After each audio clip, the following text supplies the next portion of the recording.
মাত্র 2 বছর আগে রাজনীতিতে আসা একজন সিনেমা সুপারস্টার আজ দাঁড়িয়ে আছেন ক্ষমতার একেবারে দোরগোড়ায়। তামিলনাড়ুর মতো রাজনৈতিকভাবে পরিপক্ক এক রাজ্যে এটা কি শুধু জনপ্রিয়তার ঢেউ, নাকি বদলে যাচ্ছে পুরো খেলার নিয়ম? শেষ পর্যন্ত চমক দেখালেন বিজয়। তামিলনাড়ুর রাজনৈতিক ময়দানে যেখানে বহু বছর ধরে লড়াইটা ঘুরে ফিরে একই শক্তির মধ্যে সীমাবদ্ধ ছিল, সেখানেই এবার নতুন সমীকরণ তৈরি করেছেন এই সুপারস্টার।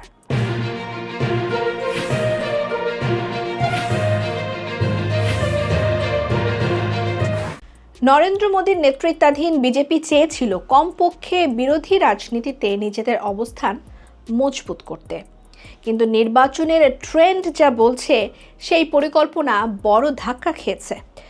তামিলনাড়ু বিধানসভার মোট আসন 234। সরকার গঠনের জন্য দরকার অন্তত 118টি আসন। প্রাথমিক ফলাফলে দেখা যাচ্ছে থালাপতি টিভিকে এগিয়ে 107 আসনে, ডিএমকে প্রায় 50 আসনে, এআইএডিএমকে জোট 70 থেকে 80 আসনে। এই চিত্র থেকে 3টি বিষয় স্পষ্ট। প্রথমত, কোনো দল একাই সরকার গড়ার মতো অবস্থানে নেই। দ্বিতীয়ত, বৃহত্তম দল হিসেবে টিভিকে এখন ক্ষমতার কেন্দ্রে। তৃতীয়ত, ডিএমকে এবং এআইএডিএমকে এর দীর্ঘদিনের আধিপত্যে বড় ফাটল দেখা যাচ্ছে। তামিলনাড়ুতে রাজনীতি বোঝার জন্য একটি বিষয় খুবই গুরুত্বপূর্ণ। এখানে সিনেমা আর রাজনীতি একে অপরের সঙ্গে গভীরভাবে জড়িত। এই রাজ্যে পর্দার তারকারা বহুবার বাস্তব ক্ষমতায় পৌঁছেছেন। MG Ramachandra, J Jayalalithaa, M Karunanidhi. ফলে জনপ্রিয়তা এখানে শুধু বিনোদনের মধ্যে সীমাবদ্ধতা থাকে না, এটা রাজনৈতিক শক্তিতেও রূপ নেয়। বিজয়ের এই অবস্থানে আসা আকস্মিক নয়। প্রথমে তিনি নিজেকে প্রতিষ্ঠা করেন জনপ্রিয় অভিনেতা হিসেবে। এরপর ধীরে ধীরে তার সিনেমার গল্পে যোগ হতে থাকে সামাজিক এবং রাজনৈতিক বার্তা, যেমন দুর্নীতির বিরুদ্ধে অবস্থান, সাধারণ মানুষের অধিকার, শিক্ষা এবং ন্যায়ের প্রশ্ন। সময়ের সঙ্গে এই বিষয়গুলো তার ব্যক্তিত্বের সঙ্গেও জড়িয়ে যায়।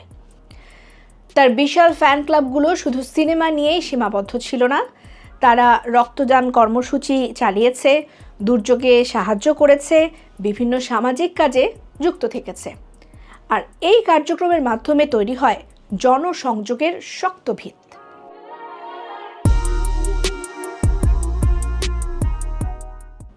পরবর্তীতে এই নেটওয়ার্কই রাজনৈতিক সংগঠনে পরিণত হয়।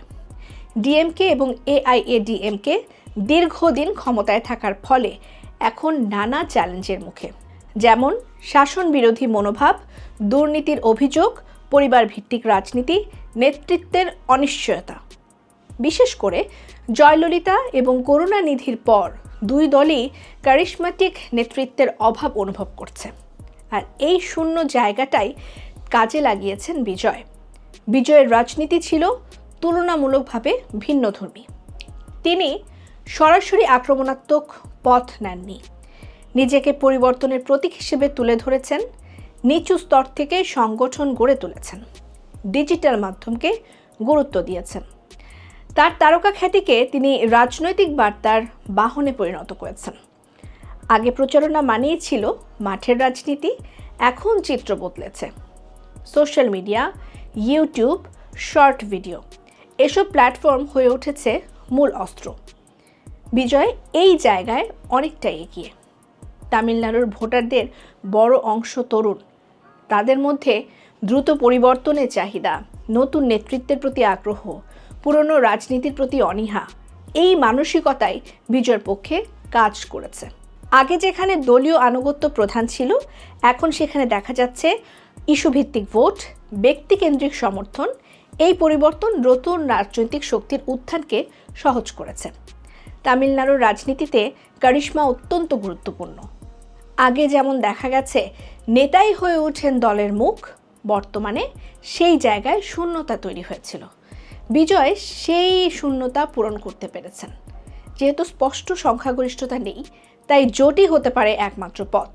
আর এই পরিস্থিতিতে বিজয়ের সামনে দুইটি সম্ভাবনা: নিজে জোট গঠন করে সরকার পরিচালনা করা, অথবা ক্ষমতার সমীকরণ নির্ধারণে গুরুত্বপূর্ণ ভূমিকা নেয়া। তার সিদ্ধান্তই নির্ধারণ করবে ভবিষ্যৎ। আর এই নির্বাচন শুধু একটি রাজ্যের ফল নয়, এটি একটি বার্তা। ভারতীয় আঞ্চলিক রাজনীতি এখনও পরিবর্তনশীল। নতুন নেতৃত্বের জন্য সুযোগ রয়েছে। সঠিক কৌশল থাকলে পুরনো শক্তিকে চ্যালেঞ্জ করা সম্ভব। তাহলে কি তামিলনাড়ুতে সত্যিই নতুন অধ্যায় শুরু হলো? একজন অভিনেতা হয়ে উঠলেন জনতার নির্বাচিত নেতা, নাকি এটা শুধু সময়ের একটি তরঙ্গ? চূড়ান্ত উত্তর তো ফলাফলেই বোঝা যাচ্ছে। একটাই বিষয় পরিষ্কার, তামিলনাড়ুর রাজনীতিতে পরিবর্তনের হাওয়া বইতে শুরু করেছে, আর সেই পরিবর্তনের কেন্দ্রে রয়েছেন থালাপতি বিজয়।